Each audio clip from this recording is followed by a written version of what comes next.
Rocky Jones, Space Ranger, Space Ranger, Space Ranger, starring Richard Crane. In Inferno in Space, Chapter 1.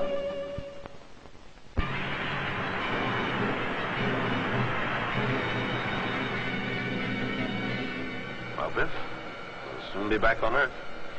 You can log your 5th routine patrol. My 6th, Rocky. It's been so quiet during the last few trips, I guess I stopped counting.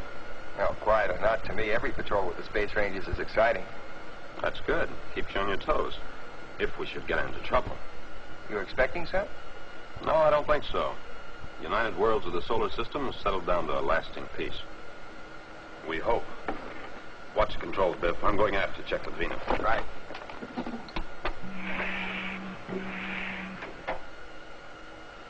You, getting ready for Earth, Vina? You know, we won't be there for quite a while yet. That's not fair, Rocky. After all, what else is there to do? Well, what about your navigation reports? Oh, I finished them hours ago. They're right over there on the bulkhead where they belong. I don't see anything but an empty clipboard. Is that the way you do your homework, Vina?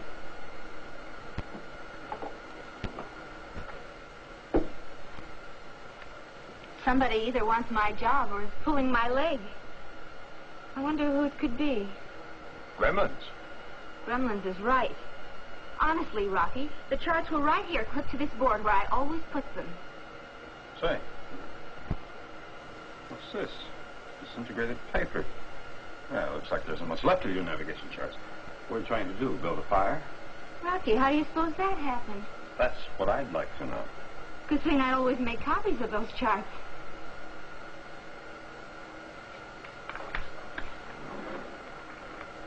Rocky, look at this. The same thing's happened to my copies. They've turned to dust. Maybe it's sabotage. There's nobody aboard but you, Biff, and myself. Good heavens. The pencil I just held in my hand. There's nothing left but the lead. What this pencil's made of is disintegrated. Polarized just like the charts. Vina, something's very wrong here. The clipboard. It fell off the hook. Look, Rocky. My clipboard, too. It's turned to dust. It's the wood again. Ground into powder. I'm scared, Rocky. What's going on? Trouble in the control section. Mesometer and ion trap out of order. Stand by. Wait for orders.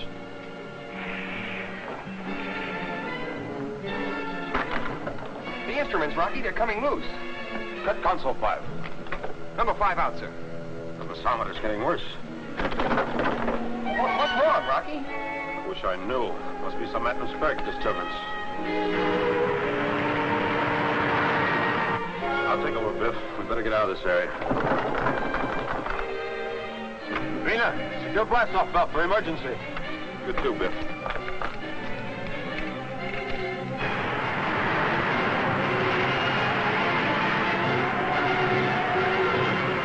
That's better. Now, if we can just hold out until we reach the Earth communication zone, they can pull us in by radar beam. Vina, you can come forward now. What happened to the instruments, Rocky? For some reason, everything made of wood in the ship started to disintegrate. Some of those instruments are set in wood frames. The whole panel's been affected. What's the trouble, Rocky? Are we under attack? We were, but we're out of it. Whatever pulverized the wood in the ship was far more powerful than we realized. What do you mean, Rocky? I don't know yet. But you'd better collect some samples of that disintegrated wood for Mayberry while we watch the Silver Moon. Believe me, she needs watching. Sure does.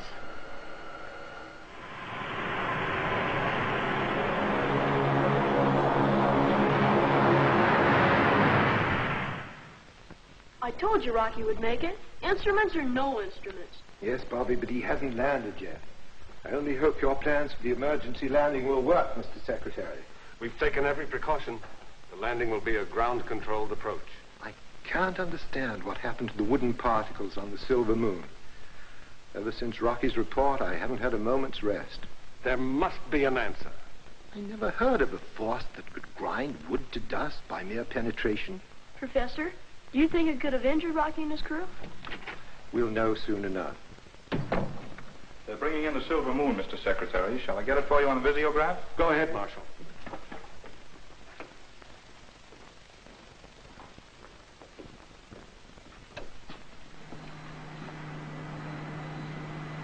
They've made it. Looks like it's going to be a perfect landing. Thank heavens. I gave orders to impound the ship as a safety measure. I'm glad you did. That'll give me time to make a thorough analysis of the Silver Moon and the wood samples. They've landed. You take over, Professor. Let me go with you, please. Certainly, Bobby. Plus 1H2. 11Na24 plus 1H1.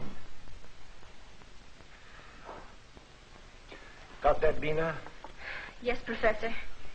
Well, that about does it. Professor, you haven't slept in 2 nights.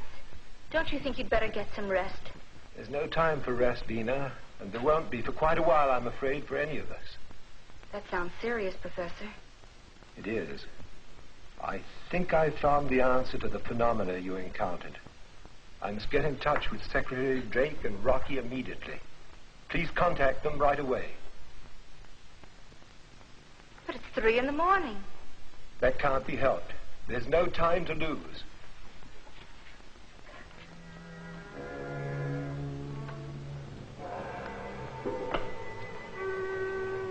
What you thought was just an interspace phenomenon, Rocky, is far worse than that. It's a catastrophe. In what respect, Professor? According to my findings, the Silver Moon traveled through a mass of uncontrolled energy. The particles which penetrated the hull of the ship and disintegrated the wood have tremendous velocity, similar to nuclear energy. Did you find any radioactivity? Not enough to affect you or your crew. What about the force itself, Professor? Do you think it's dangerous to human beings? Not as far as I know. Neither does it seem to affect metals or other materials, just wood. This terrible unknown force could spell disaster to civilization should it ever reach us. Is there a possibility that this force continues through space and attacks any of the other planets? I wish I could answer that. We know nothing till we locate the source, which must be some sort of explosion. Man-made? I doubt it. I believe our opponent is nature. So far, no man has been able to harness this kind of energy. I see. Well, what's our next move, Professor? After I complete my telescopic survey, we'll have to go on a reconnaissance flight. Silver Moon will be ready. He's being repaired now. One more thing, Mr. Secretary. I suggest that you suspend all space travel until we know all the facts. There's great danger out there. I'm afraid more than we know. I'll take care of it immediately.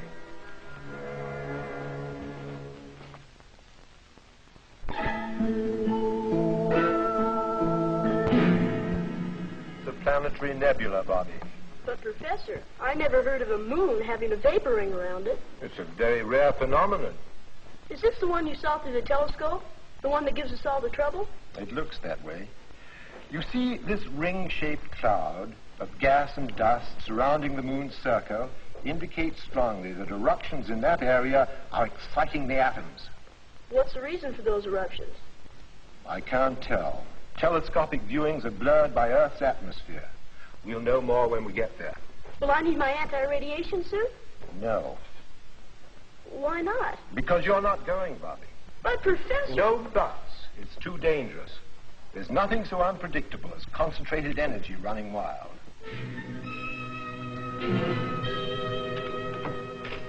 You sent for me, Mr. Secretary? Yes, Rocky. Sit down, please.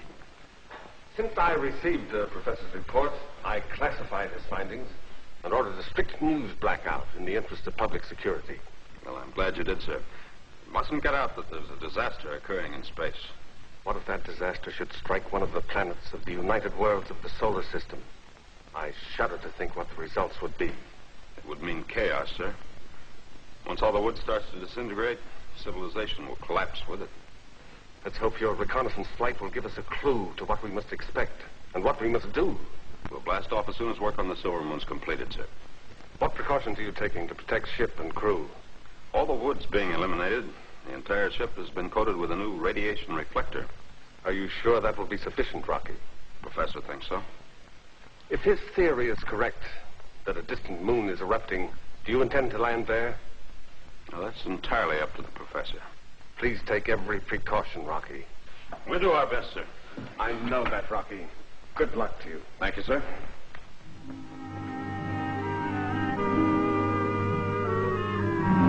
Well, we're blasting off in 1 hour. I'm very grateful you both volunteered for this trip. But I'm not going to minimize the dangers. If either one of you would rather not go, please say it now. Well, I consider it an honor to go with you, Rocky. So do I. Thanks. Professor Mayberry is standing by with some of his scientific equipment. Let's help him get it on the ship. All right, Rocky. Oh, Biff, you stay by here and double-check the instruments, huh? Right.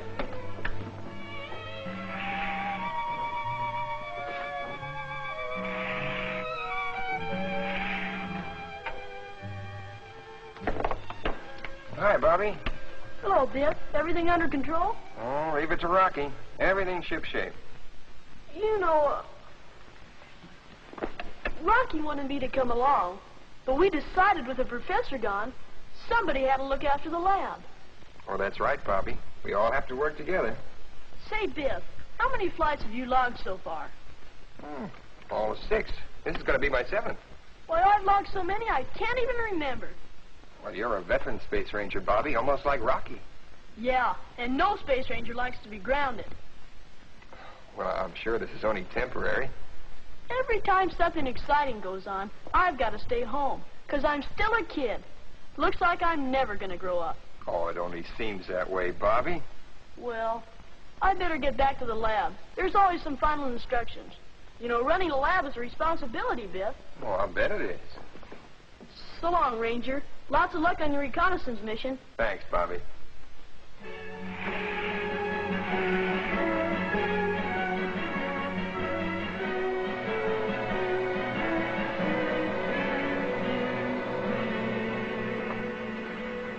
We're ready for blast-off, Mr. Secretary. Any further orders? No, Rocky. Just come back safely, all of you. And, Rocky, be sure to check in when you leave the communication zone. I will, sir. Oh, Mr. Secretary, I'd like to have you relay a message to a member of my ground crew. Bobby's the name. You can tell him yourself. He's right here. Your orders, sir. I expect you to take a refresher course in celestial navigation, Bobby. You were pretty rusty on our last flight. I'll be ready when you get back. Good luck, Rocky. Thank you, Bobby. See you soon. Out. Secure blast-off belts. Secure blast-off belts. Well, here we go off into space. 4 tiny specks in the universe, equipped with a tiny spaceship and some scientific gear. Fight the great unknown. Powerful and terrifying. I often wonder where man gets the courage to stand up against the elements.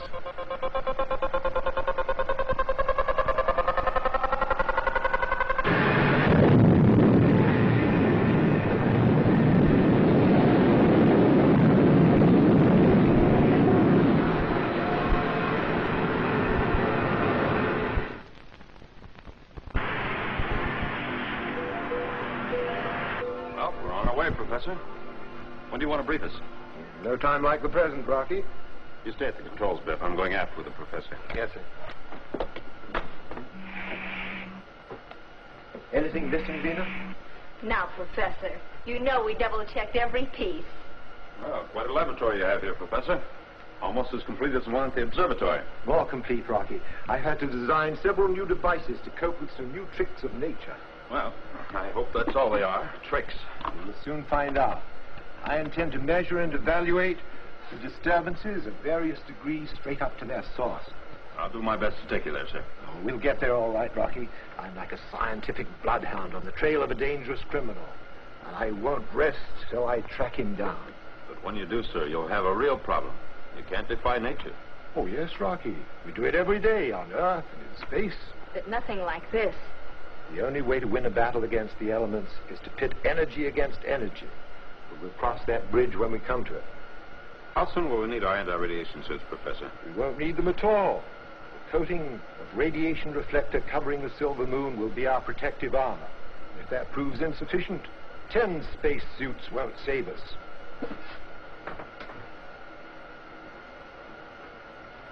The only nuclear particles to enter the ship will enter through this sealed tube to be processed and analyzed. As the intensity increases, it will serve as a guide to the source of the disturbance. Did you say we're getting close to that source, Professor? I can only guess and rely on these. The instruments will signal the danger point. Time to contact Earth, Rocky. We're approaching final communication zone. Thanks, Van.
Good morning, Marshal. Anything important? Yes, sir. I've just been informed of an escape that may have grave repercussions.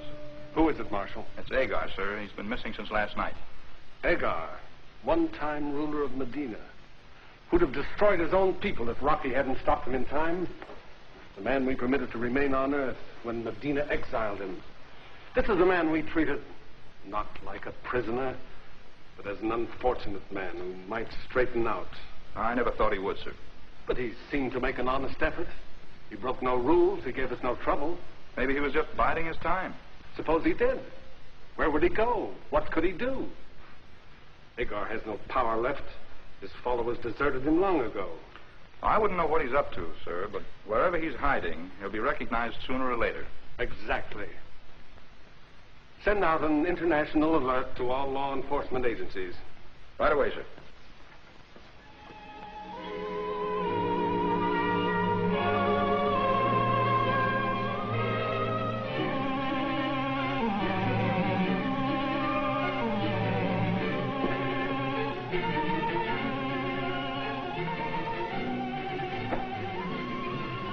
What kept you so long, Dalton? Well, I would have been here sooner, Agar, but you know I have a civilian job with the Office of Space Affairs. I didn't want them to get suspicious. What did you find out? They've sent out an international alert on you. Well, they won't find me if you follow my orders. I don't see how we can go ahead with your plan with everybody looking for you. Just leave that to me. It won't be the first time I outsmarted the Earth people and Rocky Jones. Once he's out of the way, nothing can stop us. I think we'd better forget about Rocky and proceed with the rest of your plan. Rocky is one man I'll never forget. Not until I've settled the score. What's the matter with you, Dalton?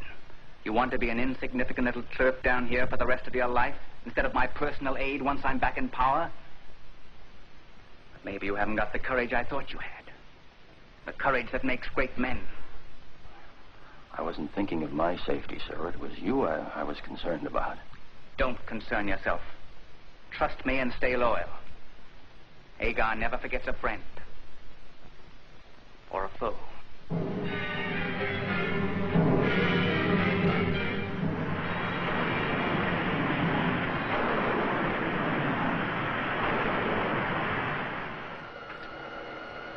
Professor, the scintillometer is reacting. It certainly is. We're entering the disturbed area. Look at that, Vina. Background radiation is up 50 millirentgen. Tell Rocky to see what he can get on the visiograph. Yes, Professor. Rocky, Yes, Vina? Professor would like you to check visiograph. Right. Stand by. Gaseous haze, dead ahead. Looks like the ground fog we have on Earth. I've never seen anything in space like this before. That's it. Don't change the course, Rocky. Head right into it. Staying on course. It may look like ground fog, but it's made up of pretty deadly stuff. This haze is extremely radioactive, indicating a very strong reaction. I see. We're dealing with a thermonuclear reaction. Terrible. Yes. We're approaching something resembling a hydrogen explosion.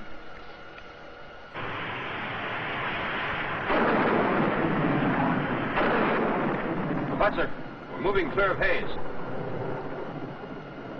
We're heading for a moon. Circle, I believe.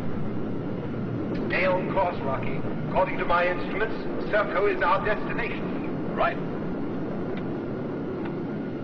Professor, if Serco is the cause of this nuclear storm, why is the area around it clear? The haze we passed through was created by an explosion propelling energy into space. Lucky thing Serco is so far from Earth. Distance means nothing to uncontrolled energy hurled into space. It will keep on going until it hits something. You mean Earth or some other planet could be in danger? Anything in the path of this avalanche could be in danger. Watch the instruments, Vina. I'm going for it.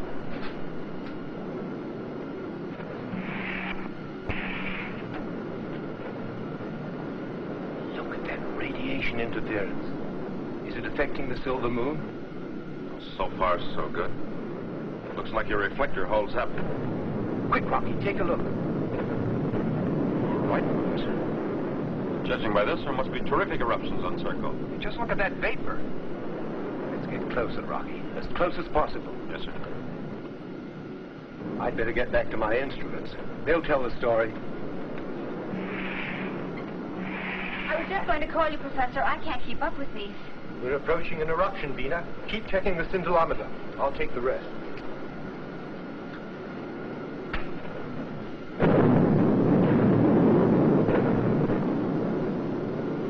Reaction 290 billion per pound. Temperature at explosion center, 10,000 degrees centigrade. Sighting chain eruptions, southeast. Hold to course as safety permits.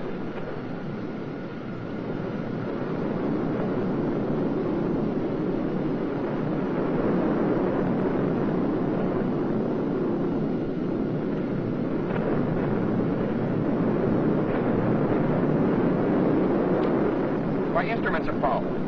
Same here. That's all she can take. Sorry, Professor. We're turning back. Good work, Rocky. We've got all we need.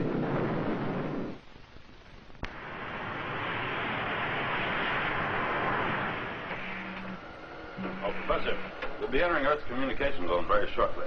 What shall I tell Secretary Drake, or would you rather talk to him? What I have to report to Secretary Drake cannot be discussed over the astrophone. It must be done in complete secrecy. Are things that bad, Professor? I'm afraid so, Rocky.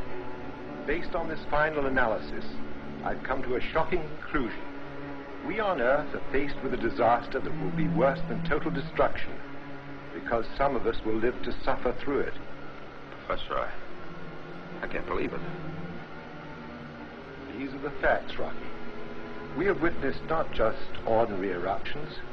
Serco has turned into an inferno of energy running wild and overflowing into space, with Earth as the target. Are you sure, Professor? Well, if what you say is true, why hasn't Earth been affected so far? Nature has put us on probation. You may call it a reprieve. The reason Earth has been spared till now is our moon, which has become for a very short time a shield hanging between Serco and Earth, the target for the nuclear storm. Yes, but our moon isn't stationary. It moves. I know that, Rocky. And if we haven't found the answer to this destructive Serconian force by the time our moon moves out of its path, we'll be faced with chaos and disaster such as never been experienced by mankind before. But is there an answer, Professor? No man can stop the movement of celestial bodies or the violence of nature. I know that, Rocky. All we can do is search. Search without ceasing.